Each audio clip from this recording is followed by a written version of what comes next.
गोपियां सब भाव कह रही हैं आहा।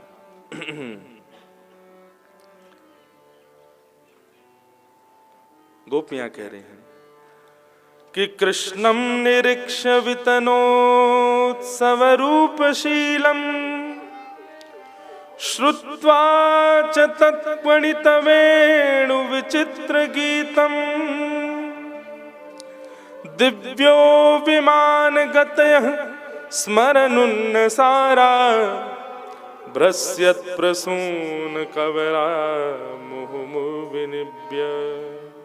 बंधुओं, कल हम लोग सुन रहे थे कि गोपियां ठाकुर जी की वेणु रव को सुनकर के नेत्रबंद करके और उस स्थान का दर्शन करती हैं, तो उसी स्थान में गोपियों को दिखता है कि वेणु के रव से वहां जितने भी वृक्ष हैं उन वृक्षों से जल सिंचित हो रहा है, जल अभिसिंचित हो रहा है, और उस जल के प्रति गोपियों का भाव प्रकट होता है। कोई गोपी कह रही है ये दुखाश्रु हैं, कोई गोपी कह रही है सुखाश्रु हैं, कोई गोपी कह रही है ये आनंदाश्रु हैं। सब गोपियां अपने अपने भाव व्यक्त कर रही हैं। तभी गोपियां कहती हैं अरे इस वेणु रव को सुनकर के मयूर मदमस्त होकर के नृत्य करने लग जाते हैं। ठाकुर जी की वेणु कैसी है? अरे अगर कोई हमको कोस रहा हो कि आप लोग इतना सत्संग क्यों करते हो, गोविंद के दर्शन करने इतना क्यों जाते हो, सुबह सुबह उठ के कथाएं सुनने, अरे हम तो फिर भी चैतन्य हैं, चैतन्य हैं, हम तो फिर भी मानव हैं। ठाकुर जी की लीला और ठाकुर जी के रूप माधुरी का दर्शन करके तो जड़ भी ऐसे हो जाते हैं, तो हम तो चैतन्य हैं। ये बात निश्चित है बंधुओं कि हरि गुणानुवाद सुनकर के जिसकी चित्तवृत्ति मदमस्त नहीं हुई है, निश्चित ही है वो महापापी होगा, वो राक्षस प्रवृत्ति का होगा। क्योंकि कंस के हृदय को फर्क नहीं पड़ता था ठाकुर जी की स्थिति सुन के, रावण के चित्त को कोई प्रभाव नहीं होता था श्री रघुनाथ जी की स्थिति सुनकर के। ठाकुर जी की स्थिति सुनकर के विभीषण के नेत्र सजल होते हैं। ठाकुर जी के गुणानुवाद सुनकर के मथुरा में श्री अक्रूर जी के नेत्र सजल हो जाते हैं। इसका मतलब क्या है? ठाकुर जी के गुणानुवाद में इतनी सामर्थ्य है कि वो समस्त जड़ वस्तुओं को भी चैतन्य बना देते हैं। लेकिन फिर भी अपने आप को चैतन्य कहने वाला मानव यदि ठाकुर जी के गुणानुवाद सुनकर के भी आनंदित नहीं हुआ, भाव विभोर नहीं हुआ, प्रेम विगलित नहीं हुआ, तो निश्चित है उसके चित्त में राक्षस प्रवृत्ति है। तभी ठाकुर जी की लीलानुवाद उसकी चित्तवृत्ति को स्पर्श नहीं कर रहा है।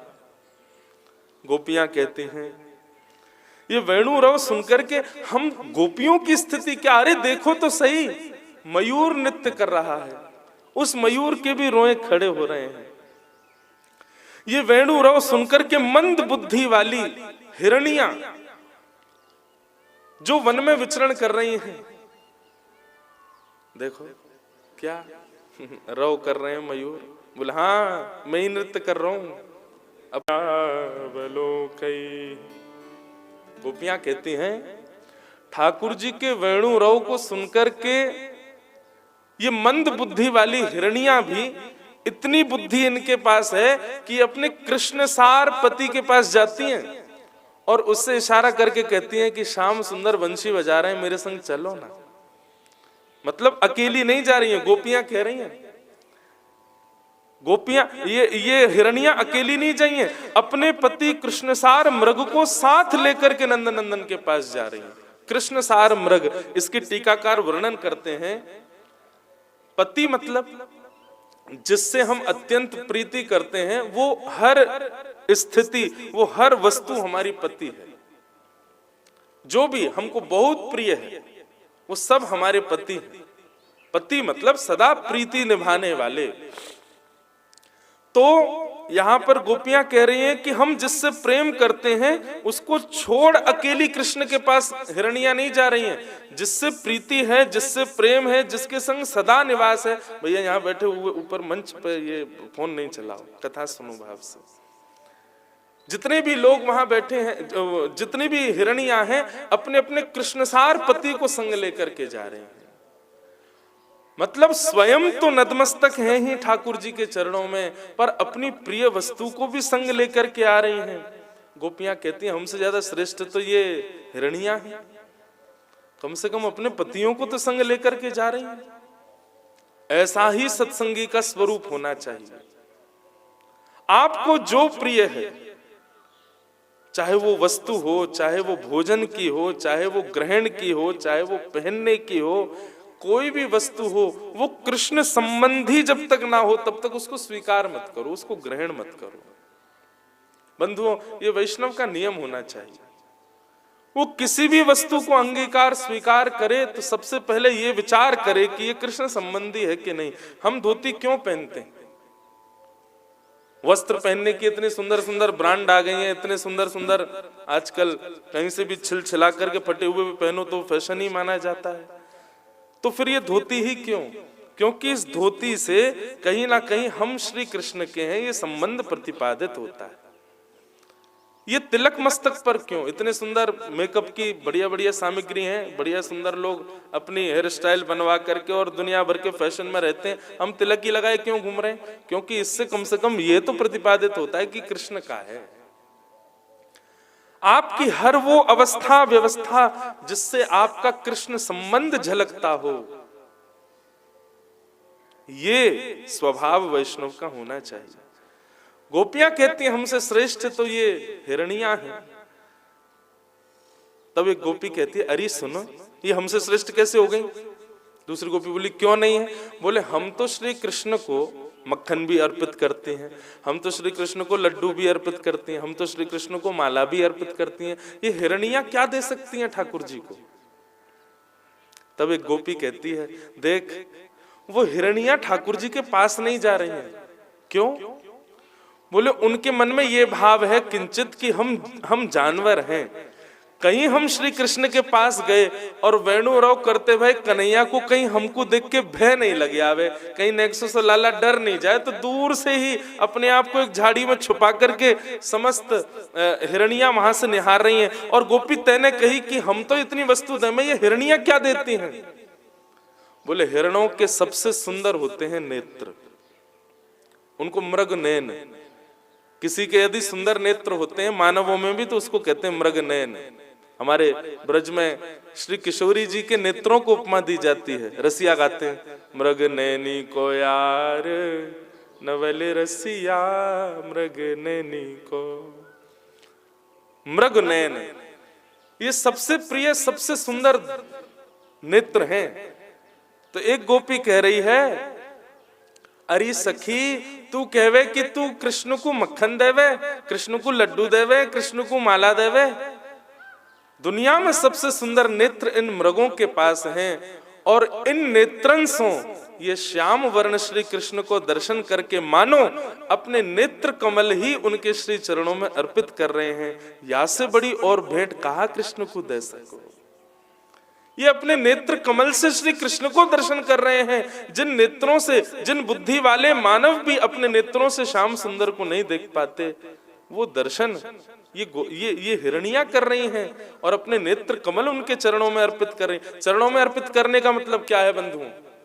फिर इन नेत्रों से और किसी को नहीं देखना है, केवल और केवल श्याम सुंदर, और कोई दर्शन नहीं। तो इसका मतलब क्या हुआ? हमने नेत्र अर्पित कर दिए ठाकुर जी को। क्यों? कोई और सामने आएगा तो नेत्र बंद हो जाएंगे, नेत्र उसके प्रति आसक्त नहीं होंगे, नेत्र उसके प्रति प्रेमी नहीं होंगे। केवल और केवल श्री कृष्ण दिखें तभी ये नेत्र खुलें। ऐसी स्थिति इन हिरणियों की हो गई है। अरे ये पूरे दिन वन में केवल नेत्र बंद करके विचरण करती हैं, जब वेणुराव सुनाई देता है तभी इनके नेत्र खुलते हैं, क्योंकि ये केवल श्याम सुंदर को देखती हैं। इन्होंने अपने नेत्र रूपी कमल ठाकुर जी की सेवा में अर्पित कर रखे हैं। हम गोपी क्या देंगे श्री कृष्ण को जो इन हिरणियों ने दे रखा है?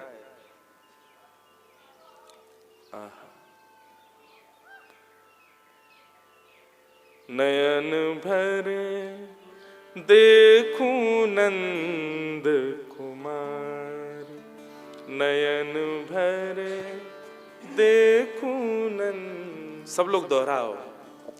नयन भरे देखूं नंद कुमार, नयन भर देखूं नंद कुमार, नयन भर देखूं नंद कुमार, नयन भर देखूं नंद कुमार, नयन भर देखूं नंद कुमार, नयन भर देखूं नंद कुमार, नयन भर देखूं नंद कुमार, नयन भर देखूं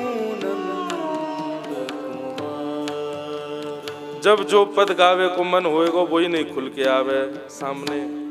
ठाकुर जी मानो आज्ञा कर रहे हैं, कोई और सुना। नयन भर देखूं नंद कुमार, नयन भर देखूं नंद कुमार। चलो। बसो मोरे नैनन में नंदलाल, बसो मेरे नैनन में नंदलाल, मोहनी मूरत सांवरी सूरत, मोहनी मूरत सांवरी सूरत, नैना बने हैं विशाल,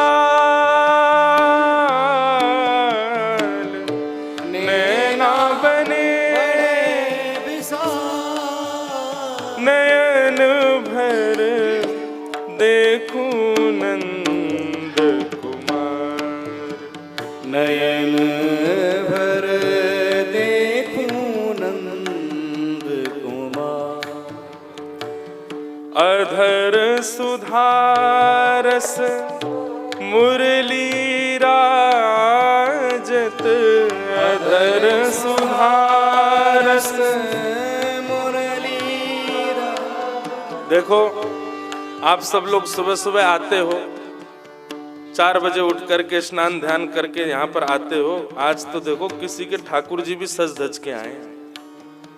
और ऐसे ही नहीं, कई तो यहाँ बिना नहाए धोए बैठे हैं, मुझे पता है। कोई के ठाकुर जी हैं, श्री हमारे लाल जी जैसे हैं, देखो सज धज के तैयार है कि आए हैं पूरे। एक माला भी कमती नहीं है कि नहीं ये नहीं पहनूंगा, सब पहन के आए हैं। सीखो। कई लोग तो बिना नहाए धोए आए हैं, तो इनते सुनो कथा में कैसे आना चाहिए, ऐसे सज धज के आना चाहिए। अधर सुधारस मुरली राजत, अधर सुधारस मुरली राजत, उर्वे जलती माल, उर्वे जलती माल, बसो मोरे नैनन में नंदलाल, बसो मोरे नैनन में नंदलाल, बसो मोरे नैनन में नंदलाल, बसो मेरे नैनन में। और कैसा श्रृंगार है ठाकुर जी को। मुझे जो सबसे प्रिय लगता है ठाकुर जी के श्रृंगार में, अपनी बात कह रहा हूं, आहा, क्षुद्र घंटिका कटी तट राजत, क्षुद्र घंटिका कटी तट राजत, छोटी छोटी छोटी छोटी घंटियों की ठाकुर जी ने कोंदनी पहनी है अपनी कमर पे। तो जब जब ठाकुर जी चले तब तब वो छोटी छोटी घंटियों से मधुर स्वर निकलता है। आहा, ये मैं कथाओं में बताता हूँ। श्री यशोदा मैया के द्वारा लाल जी की प्रथम जन्माष्टमी पर दी गई भेंट है क्षुद्र घंटिका। छोटी छोटी घंटियों की सुंदर कौंधनी। बंधुओं, यावार की जन्माष्टमी अभी समय है, या हमारे आपको बता दूं, पहले ही व्यवस्था करो। आज से आप जॉब करते हो, बिजनेस करते हो, छोटी मोटी कमाई करते हो, जो भी करते हो, अब केवल जन्माष्टमी तक इसी के लिए करो कि आपको अपने ठाकुर जी की क्षुद्र घंटिका बनवा के ठाकुर जी को गिफ्ट देनी है जन्माष्टमी पे। छोटी छोटी छोटी छोटी घंटियां कौंधनी में लगा के और वो ठाकुर जी की कमर पर धारण कराओ। स्वर्ण के हम तो आ रहे हैं, हमने बता दी सबन को, और हम आएंगे जन्माष्टमी पे अपनी अपनी क्षुद्र घंटिका दिखाना। फिर महाराज जी देखो ये बनवाइए लाल जी के लिए, फिर हम बताएंगे सही है कि नहीं। छोटी छोटी घंटियों की कौंधनी बनवा के और जन्माष्टमी का अभिषेक करके चांदी की बनवाओ, स्वर्ण की बनवाओ, और सबसे बढ़िया तो प्रेम की बनवाओ, प्रेम से बनवाओ। बनवा करके और अपने लाल जी को पधराइयो। और फिर प्रतीक्षा क्या करनी है, काऊ दिना वो घंटिका आपको सुनाई दे कि हाँ ठाकुर जी की आज क्षुद्र घंटिका बज रही है, आज रात्रि में लीला कर रहे हैं। क्षुद्र घंटिका कटितत शोभित, क्षुद्र घंटिका कटितत शोभित, नूपुर शब्द रसाल, नूपुर शब्द रसाल। हे मीरा प्रभु संतन सुखदाई, मीरा प्रभु संतन सुखदाई, हे मीरा प्रभु संतन सुखदाई, मीरा प्रभु संतन सुखदाई। भक्त बचल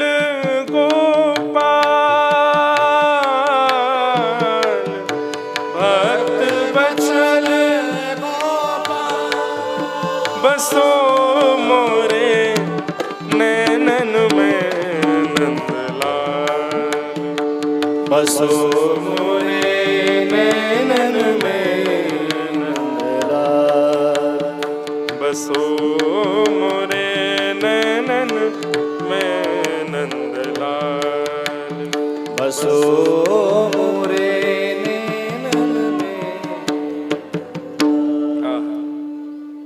तो ऐसी वे हिरणियां अपने नेत्र रूपी कमल में ठाकुर जी को विराजमान करती हैं और ये संकल्पित हो जाती हैं कि अब इन नेत्रों से और किसी को नहीं निहारना है।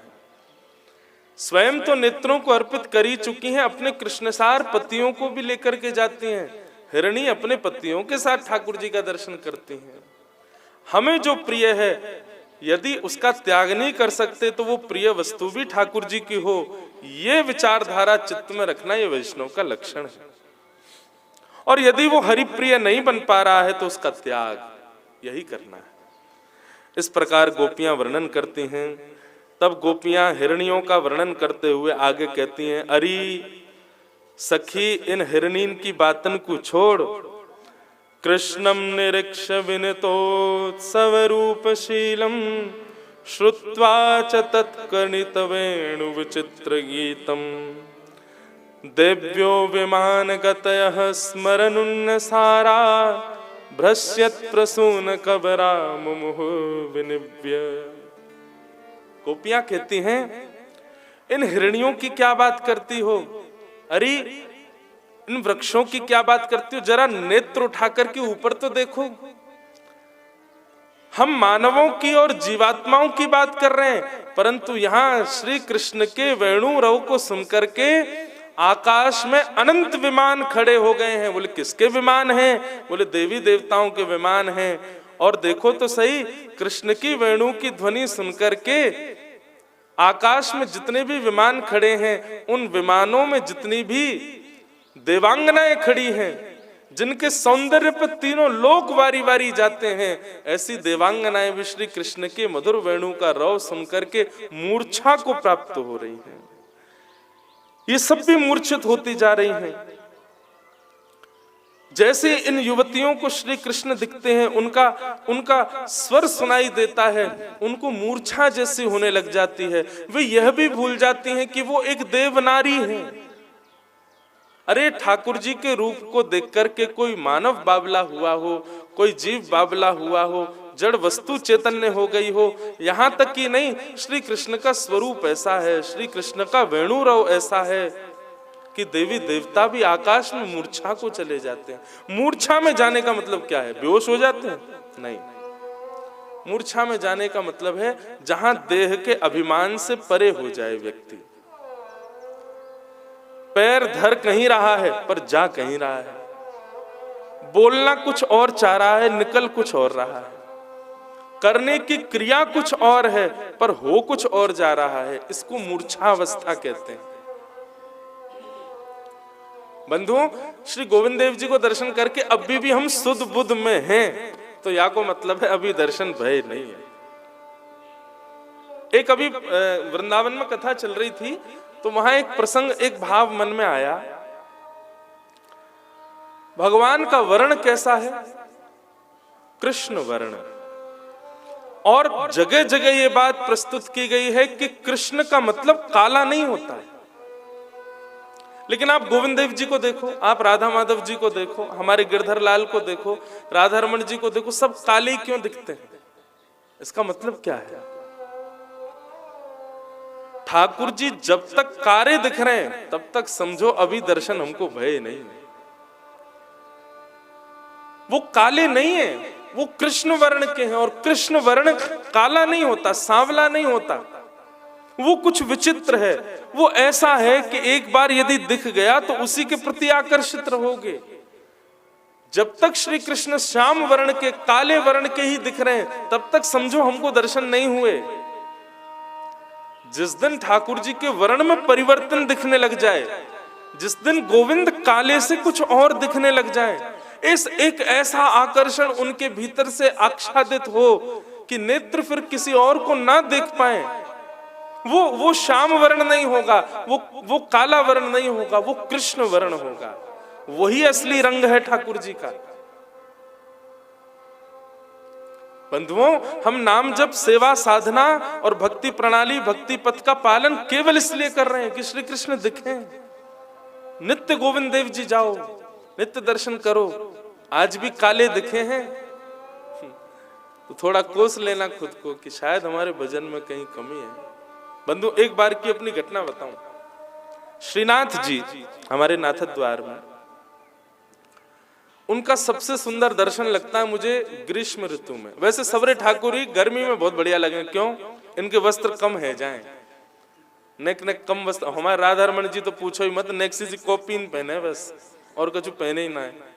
एक एक अंग को दर्शन हो गए, एक एक रो दिखाई देता है ठाकुर जी का। तो नाथ द्वार दर्शन करने गया और संभवतः उस समय पर ये 9 तपा होते हैं, 9 दिन आते हैं गर्मियों में, भयंकर गर्मी होती है उस समय। उस समय पर ठाकुर जी को गीले वस्त्र पहनाए जाते हैं। कई मंदिरों में तो ठाकुर जी के ऊपर ही फुब्बारों चला दिए, पूरे दिन भीगते ही रहे ठाकुर जी। तो उन दिनों में नाथ द्वार गया और विश्वास मानिए, कोई अपनी प्रशंसा या मेरे भाग्य, हाँ भाग्य की तो बात है, पर अपनी प्रशंसा के लिए नहीं कह रहा हूं। जैसे श्रीजी बाबा के दर्शन किए, एक क्षण के लिए ठाकुर जी श्याम वर्ण के नहीं दिखे। एक क्षण के लिए ठाकुर जी का वर्ण ऐसा लगा जैसे कत्थई रंग होता है ना, थोड़ा कत्थे का सा रंग होता है। एक क्षण के लिए ठाकुर जी का ऐसा वर्ण दर्शन हुआ। और बंधुओं, एक बात आपको कहूं, कभी भी नाथ द्वार जाइए, ग्रीष्म ऋतु के समय जाइए, जब ठाकुर जी कम वस्त्र पहनते हैं। 8 बार दर्शन तो करने ही चाहिए, सुबह मंगला से लेकर रात्रि तक अष्टयाम करो। और ठाकुर जी का मन में विचार करना, बाम अंग को गौर से देखना, जो उठी हुई भुजा है, ये भुजा और यहाँ के वक्ष का दर्शन करना। दिखेंगे ठाकुर जी, आप देखेंगे कि दाहिने अंग से बाम अंग नेक गोरो है ठाकुर जी को। और यदि ये अनुभव में आ जाए तो समझ लियो कि हाँ, आपकी भक्ति अब काम आ गई है। और ठाकुर जी को ये और ये अंग एक से ही दिखे तो समझो अभी और भजन करना हमें। क्यों? क्योंकि वाम हस्त जो है, वाम अंग जो है, वो ठाकुर जी का श्री किशोरी जी है। मैंने बाहर जाकर के एक गोस्वामी जी से पूछा, मैंने कहा आज ठाकुर जी एक क्षण के लिए ऐसे लगे गौर वर्ण के। तब उन्होंने मुझसे कहा आपने कौन सा अंग देखा? मैंने कहा मैं भुजा देख रहा था, तो यहाँ ऐसा भाव आया कि ठाकुर जी थोड़े से श्याम नहीं है, न थोड़े गोरे से हैं। तब उन्होंने बताया, बोले कि वो श्री जी है ना, और गर्मी बहुत पड़ रही है, तो गर्मी पड़ने के कारण श्री जी तप्त कांचन, कंचन जैसा है, और कंचन पर जब ग्रीष्म का प्रकाश पड़ता है तो कंचन और ज्यादा प्रकाशित हो जाता है। तो गर्मी बहुत है, हमारे श्री जी को भाव प्रकाशित है रोए, कभी कभी हम सबको भी ये अनुभव है जावे।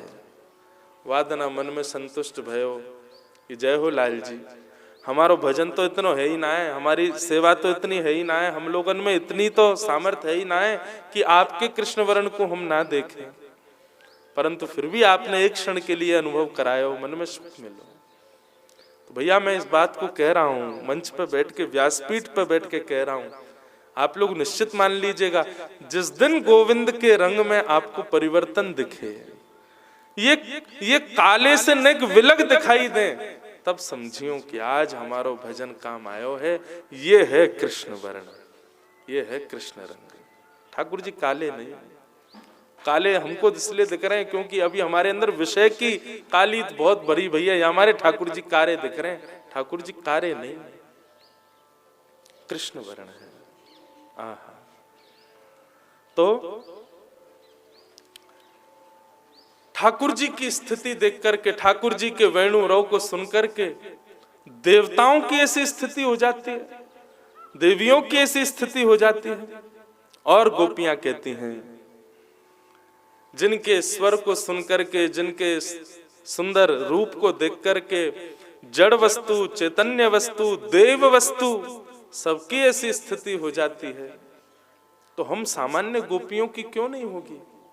हम सामान्य गोपियों की क्यों नहीं होगी ऐसी स्थिति?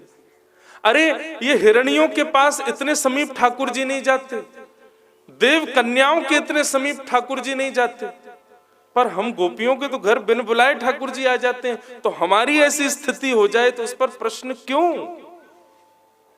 तू है सखी बड़ भाग बड़ी, नंदलाल तेरे घर आवत है।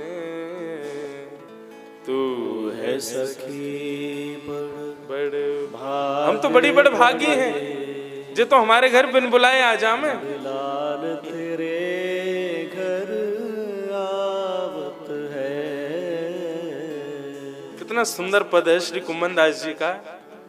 निज कर गूथ सुमन के गजरा, निज कर गूथ सुमन के गजरा। कुम्मनदास जी कह रहे हैं, केशन में गोपीन ने जो गजरा पहने हैं ना, कई गोपीन के केशन में तो पुष्प सूख गए, फिर भी पहन के बैठी है। क्यों? बोले कभी श्याम सुंदर ने अपने हाथ से पहना दी हो, तो बस वाकू संभाल के पहन के बैठी रहे, अपने केश ही ना धो रही है। क्यों? श्याम सुंदर ने पहनाए। निज कर गूथ, अपने हाथों से गूथ के पहनाए हैं गोपी को। निज कर गूथ सुमन के गजरा, निज कर गूथ सुमन के गजरा। ये अपने हाथ पहरावत है, ये अपने हाथ पहरावत है। बंधु हम सब सेवा करते हैं, मैं लाल जी, गिरधर लाल जी की सेवा करूं, कोई लड्डू गोपाल की सेवा करे, एक मैया आई है उनके लाल जी की सेवा, हमारे भैया की सेवा, आपके कुंज की सेवा, सब सेवा कर रहे हैं। पर यह सेवा को फल का चाहिए हमें? लाला हम सेवा कर रहे हैं, लेकिन जादना हमारी सेवा से तुम प्रसन्न हो जाओ, बादना ऐसी जैसी हमने आपकी करी है ऐसी हमारी कर जाएंगे। हम अपना तिलक स्वरूप स्वयं नहीं करेंगे वादना, लाला तो ये करना पड़ेगा। वादना हम अपने केश स्वयं नहीं काटेंगे, लाला तो ये काटना पड़ेगा। हम अपने निज कर से भोग नहीं कपामेंगे, लाला तू अपने हाथ से पवैये। यही हमारे भजन की, यही हमारी सेवा की सिद्धि हमको चाहिए कि लाला एक दिन ऐसो आवे कि तू हमारे सामने प्रकट है जाए और हमारे सामने आके जैसे जैसे हमने भाव क्यों ना लाला, बस क्षण भर को हमारे साथ। और सुनो, ये सब तो बात मन में रख, अपने मन को संतुष्ट करवे कि ये करेंगे तो कछु ना हमें पता है, लेकिन कछु एक ही कर जाएंगे, कछु एक ही कर दियो लाला। आहा, तू है सखी। हमारे वृंदावन के एक संत महाराज, उनकी जटा फंस गई, ठाकुर जी ने फंसा दी वृक्ष सो। लाल जी प्रकट है गए, सबन ने आकर के कही, संत महापुरुषन ने बोले बाबा हम उलझा दें, हम सुलझाए दें। बोले ना, जाने उलझाइए, वही सुलझावे को आकर के। गोस्वामी तुलसीदास जी विनय पत्रिका में कहते हैं, हम संसार रूपी माया में उलझाए कौन ने? बोले ठाकुर जी ने उलझाए। वो पड़े रहो, जई आएंगे सुलझावे हमें, हम ना कर रहे कछु। अरे उलझाए तुमने लाल जी।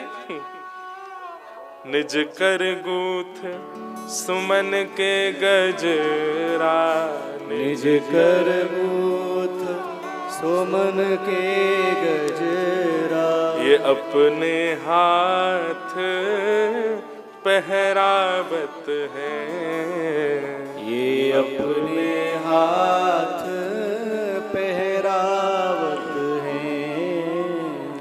तू है सखी बड़ भाग बड़ी, नंदलाल तेरे घर आवत है। तू है सखी बड़ भाग बड़े, नंदलाल तेरे घर आवत है। तू अपनो श्रृंगार करत है, तू अपनो श्रृंगार करत है, तू अपनो श्रृंगार करत है, तू अपनो श्रृंगार करत है। दर्पण हाथ दिखावत है, ये दर्पण हाथ दिखावत है। तू है सखी बड़ भाग बड़ी, नंदलाल तेरे घर आवत है। तू है सखी बड़ भाग बड़े, नंदलाल तेरे घर आवत है। और सब कोई इनको यश गावत, सब कोई इनको यश गावत, सब कोई इनको यश गावत, सब कोई इनको यश गावत। पर ये तेरो यश गावत है, ये तेरो यश गावत है। भैया एक बात मेरी निश्चित मानियो, यहाँ जितने भी श्रोतान के सिर पे उर्दपुंड है ना, जितने भी तिलक करके बैठे हैं, गले में कंठी माला पहन के बैठे हैं, जो तिलक कंठी माला में नहीं बैठे हैं, मेरा उनसे कोई बैर भाव नहीं है, पर निश्चित है कि अपने मस्तक पर उर्दपुंड लगा के बैठे हैं, ब्रजरज लगा के बैठे हैं, गले में कंठी पहन के बैठे हैं, आप निश्चित मान लियो पूरे दिन आप कछु करो ही ना हो, ठाकुर जी ही आपके निज कर से सब सेवा करवा रहे हैं। अरे ये तिलक लगावे की सामर्थ मुंह में कब से आ गई? मैं तो महापतित पापी जीव, ये तिलक में कैसे लगा सकूं? ये तो श्याम सुंदर ही लगा के जामे। हमें लगे कि हम अपने निज करसों लगा रहे हैं, पर नहीं, ये तो ठाकुर जी लगा में। ये जितने भी वैष्णव वेशधारी हैं, ये अपने निज कर से कछु क्रिया ना करें भैया, ठाकुर जी ही उनके चित्त में बैठ करके सब क्रिया उनकी करें। ठाकुर जी हमारी उल्टी सेवा, अरे बड़ो छलिया है, छुप छुप के सब काम कर जाए, हमारी सेवा कर जाए, हमको भोजन पवा जाए, हमको तैयार भी कर दे। और सुनो, हमारे तिलक को देख करके, हमारे वेश को देख करके, अरे हम जा मार्ग से निकले, चार लोग चर्चा करें, उन चर्चा में दो निंदा कर रहे हैं तो दो हमारी स्तुति कर रहे हैं, जो दो स्तुति कर रहे हैं वो भी श्याम सुंदर ही करवा रहा हूं हमारी। सब कोई इनको यश गावत, सब कोई इनको यश गावत, पर ये तेरो यश गावत है, ये तेरो यश गावत है। कुंभन दास लाल गिरधर के, कुंभन दास लाल गिरधर के, ये तो तेरे ही हाथ बिकावत है, ये तो तेरे हाथ बिकावत है। तू है सखे बड़ भाग बड़ी, नंदलाल तेरे घर आवत है। तू है सखी बड़ भाग बड़े, नंदलाल तेरे घर आवत है। गोपियां कह रही हैं, अरे हम दूसरों की स्थिति देख रही हैं, वृक्षण की स्थिति देख रही हैं, देवीन की स्थिति देख रही हैं, हिरणीन की स्थिति देख रही हैं, और फिर अपने आप को कोस रही हैं। अरे कोस काई को रही हो? ये सब तो वो हैं जो कृष्ण को कभी स्पर्श भी ना कर सके। जब उनकी स्थिति ऐसी है सके तो हम गोपी तो नित्य रहे में उनके साथ। अरे वो बिन बुलाए आ जाए हमारे घर, हम लोगन की स्थिति क्यों नहीं होगी? तब ये गोपी कहती है, अरे गावश्य कृष्ण मुख निर्गीत वेणु गीत, पीयूष मुत्त भित कर्ण पुटे पिबंत्य, सावासनुस्तन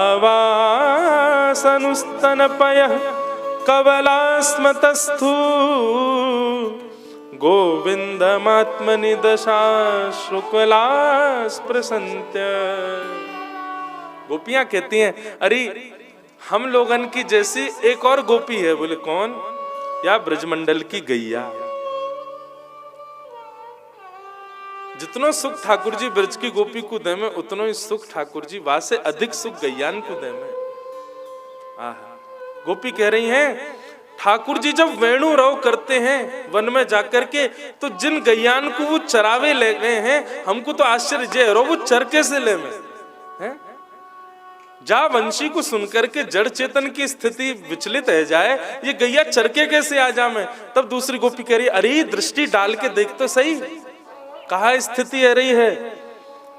बोले गैया जैसे ही घास मुंह में लेवे और जैसे ही कृष्ण वेणु बजाने लग जाए, तो गैया की स्थिति कैसी?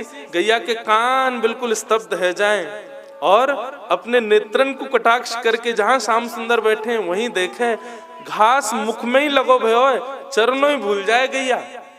और तो और स्थिति कहा है जाए, जब गैया प्रेम पुलकित होवे ना, जैसे हम लोग प्रेम पुलकित होते हैं तो हमारे रोए खड़े होते हैं, गैया जब प्रेम पुलकित होती है तो उसके थनों से अनायास दुग्ध निकलने लगता है, बिना स्पर्श के दुग्ध प्रवाह होता है। आहा, जब प्रेम पुलकित गऊ भई है तो घास वाके मुख में ही रह गई है, नेत्रन से वो श्याम सुंदर को देख रही है, वाके थन से दुग्ध अपने आप पे निकल करके बह रहे हो है, थनन से अपने आप दुग्ध निकल रहे हो है। आहा, वाह दुग्ध को देख करके बछड़ा दौड़ करके आए हैं, बछिया दौड़ करके आई हैं, और बछड़ा बछिया दौड़ करके आए और आकर के अपनी मैया के थनन में मुख लगा ले में, लेकिन छोटे बालक है ना, अबोध है। जब मुख में थन ले लियो, वाके बाद ठाकुर जी की वेणु उनको सुनाई दी, तो अरे भैया गैया तो नेक बड़ी है, आयु में थोड़ी बुद्धि तो होगी, या हमारे कृष्ण प्रेम में उन्मुक्त है गई, पर ये छोटे छोटे बछड़ा बछिया इनकी स्थिति देखो। बोले जैसे ही दुग्ध मुख में गयो, इतने में ही कर्ण रंध्र में कृष्ण वेणु रव सुनाई दियो। अब बछड़ा बछियान की स्थिति ये है गई है कि मुंह में दूध भर के घूम रहे हैं, ना तो वह को पी पा रहे हैं और ना वह को उगल पा रहे हैं। बोले उगल क्यों नहीं पा रहे? बोले उगल या मारे नहीं पा रहे कि भैया कृष्ण वेणु रव सुनकर के मैया के थनन से अनायास दूध निकलो है, यानी कि ये कृष्ण प्रसाद है, उगल ना सके। तो पी क्यों नहीं पा रहे? बोले पीवे में इतनी दुविधा है रही है। बोले कि पीवे के काजे थोड़ी देर को मन गले पे लगाना पड़ेगा और दुग्ध को भीतर रखना पड़ेगा, और या वेणु रव से एक क्षण के लिए भी मन हटे, ये हमारी स्थिति नहीं है। कितना सुंदर भाव, छोटे छोटे बछड़ा बछियाओं का, मुख में दुग्ध भर के पूंछ उठा के ठाकुर जी की ओर देख रहे हैं। ठाकुर जी बंशी बजा रहे हैं, ना दुग्ध का पान कर पा रहे हैं, ना दुग्ध को निकाल पा रहे हैं। बंधुओं, अगर कोई ये बात कहे, इससे क्या सिद्ध हुआ? यदि कोई ये बात कहे कि मैं कर्म करता हुआ भजन का मार्ग अपना रहा हूं, ठीक है, कर्म तो करना ही है, पर यदि आप ये सोच रहे हैं कि आप संसार को भी रख लो और श्री ठाकुर जी को भी रख लो, ये दो काम एक संग नहीं हो सकते हैं। एक को तो थोड़ा थोड़ा ही सही, 2-2% करके ही सही, नेक नेक तो त्याग करना पड़ेगा, एक मार्ग को तो छोड़ना ही पड़ेगा। हम ये ना कह रहे पूरा छूट जाए, पर नेक नेक तो छूटेगा, क्योंकि जैसे जैसे रस बढ़ेगा तैसे तैसे स्थिति ये हो जाएगी कि अब संसार की क्रिया करवे के काज मन चित्रवृत्ति ठाकुर जी से हटानी पड़ेगी, और एक क्षण के लिए भी मन वहां से हटे, ये आपसे सहन नहीं हो पाएगा। जो स्थिति यहाँ बछड़ा बछियान की भई है। आहा, गोपियां इस रूप का वर्णन कर रही हैं। बछड़ा मुख से दुग्ध पान कर रहे हैं और मुख में ही दूध भर के घूम रहे हैं, ठाकुर जी के आसपास क्रीड़ा कर रहे हैं। वेणु रव को सुनकर के उनकी स्थिति ऐसी है गई। तब एक गोपी कह रही है, क्या कह रही है कि प्रायो वताम बविहगा मुनयो विनेस्मन् कृष्णे क्षितम तदुदितम कलवेणु गीतम आरुह्य ये द्रुम भुजान रुचिर प्रवालान शृण्वन्त मीलित दृशो विगतान्य वाचा। बंधुओं, ये वेणु गीत जो है ना, 3 दिन में एक चीज अनुभव करी, शायद मैंने कल भी कही। मैं देख के बोल नहीं पा रहा, आप देख के सुन कैसे पाओगे? ये स्थिति तो ऐसी है, ये भाव तो ऐसे, नेत्र बंद करो, चित्रण मन में चलाओ और वहां को चिंतन करो, और स्थिति ऐसी हो जाएगी पूरे दिन वही कोई चिंतन करते रहो।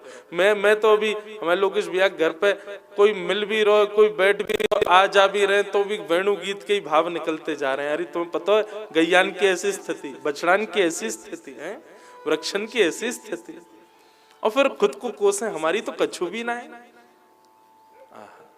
गोपियां कहती हैं, अरे ये गैया तो अपने घर की हैं, इनके भाव कहा कहो, ये गैया तो अपने घर के हैं, तो फिर किसको दिखा रही है? गोपी कह रही है, नेक नजर ऊपर करके वृक्षन पे बैठे हुए पक्षी को तो देखो, उनकी स्थिति कैसी। अरे राम राम राम राम, ये ब्रज के पक्षी हैं, इनको पक्षी कहना भी पाप है, ये पक्षी नहीं है। तो कौन है? बोले ये कृष्ण प्रेम में उन्मुक्त रहने वाले ऋषि, महर्षि और गंधर्व जन ही पक्षी के रूप में आए हैं। पक्षी कैसे बैठे हैं? बोले एक रूप में बैठे हैं, चुपचाप बैठे हैं, आंख बंद नहीं कर रहे हैं। सबके तो नेत्र बंद हो गए, लेकिन इन पक्षियों के भाव में विशेषता यह है कि ये नेत्र बंद नहीं कर पा रहे हैं। गैयाओं के नेत्र बंद हो गए, हिरणन के नेत्र बंद हो गए, लेकिन इन पक्षियों के नेत्र बंद नहीं हो रहे हैं। क्यों? पक्षी मन में विचार कर रहे हैं कि सब किसी ना किसी रूप में कृष्ण सामीप्य प्राप्त कर सकते हैं, पर हमको तो ये सौभाग्य नहीं है, हम कैसे ठाकुर जी के समीप जाएं। तो निनिर्मेष गोपियां शब्द वर्णन करती हैं कि मानो जैसे पक्षियों के पलक ही नहीं है, अपलक नेत्रों से ठाकुर जी को देख रहे हैं। निनिर्मेष नयनों से श्री कृष्ण की रूप माधुरी का दर्शन करके वे समस्त पक्षी स्तब्ध होकर के बैठे, मानो देखने में ऐसा लग रहा है कोई मूर्ति रखी है वृक्ष के ऊपर, और ठाकुर जी के रूप को देख रहे हैं। बंधुओं, कभी वन में जाओ ना, तो वन में एक स्वरूप होता है कि जब बाघ, शेर या हिंसक जीव जब वन में घूमते हैं ना, तो पशु पक्षी ऊपर ऊपर हल्ला करते हुए चलते हैं, सबको सचेत करते हुए चलते हैं कि बाघ आ रहा है, सब सचेत हो जाओ। बाघ कहीं भी जाता हो वहां शांति रह ही नहीं सकती, पशु पक्षी ऊपर से हल्ला मचाते हुए चलते हैं, भय का शोर करते हुए चलते हैं। श्री कृष्ण को भी ऐसा स्वरूप है, लेकिन बस अंतर इतना है कि जंगल में रहने वालों बाघ वो भय प्रकट करता हुआ शोर करवाता है, पर श्री कृष्ण जब चलते हैं इतनी शांति होती है, इतनी शांति होती है कि लगता है कि कोई और है ही नहीं। लेकिन अगर आपने प्रकट करके नेत्र खोल करके देखा तो आपको गैया भी दिखेंगे, हिरण भी दिखेंगे, हाथी भी दिखेंगे, बाघ भी दिखेंगे, पशु भी दिखेंगे, पक्षी भी दिखेंगे। श्री कृष्ण अकेले नहीं चलते हैं, सब सघन कुंज में छुप छुप करके चलते हैं। अरे बड़े बड़े गज भी चलते हैं ना, तो अपने चरणन को इतने अचक करके रखें कि हमारे चरणन से कहीं कोई सूखे पत्ता पैरन के नीचे आके कोई स्वर निकाल करके हमारे दर्शन में भंग ना कर दे। दर्शन यदि करो तो समस्त बनचर जीव ठाकुर जी के संग चलते हैं, परंतु ऐसे अचक अचक करके ऐसी व्यवस्थाओं से चलते हैं कि कहीं कोई शोर ना हो और किसी का भी एक क्षण के लिए ठाकुर जी से मन विलग ना हो जाए। ऐसे श्री कृष्ण को स्वरूप है।